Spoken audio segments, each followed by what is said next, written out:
But there are people stupid enough to believe him. He's on video, cheering this whole thing on, orchestrating it. And then another question is, who opened those doors? Those magnetic doors that couldn't be opened by humans, but were opened from the inside. Those are important questions that we deserve to know what actually happened here. Who opened those doors?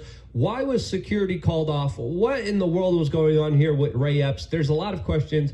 I think those questions deserve to be answered, and the January 6th commission is not answering them. The video of them opening the doors you're talking about is really the magnetic doors. Yes, it's from inside the building, and there's people outside yelling, and then someone walks up to the magnetic door, sealed doors. They're barred shut. They look back and like point up at someone, and then the doors are magnetically unlocked and opened, and then all these people start pouring in.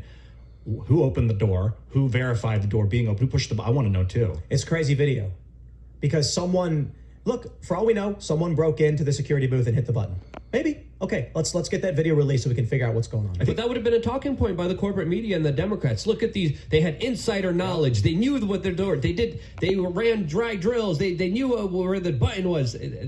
We haven't had any of that. But they would have sensationalized it to the highest degree that they could. Sorry, Ian. I was just thinking about if there really was like real violent damage done that day. Like if people went in with weapons and started shooting, the cops in the building would have killed a bunch of people and then put a ton of people in prison, and it would have been a really big deal.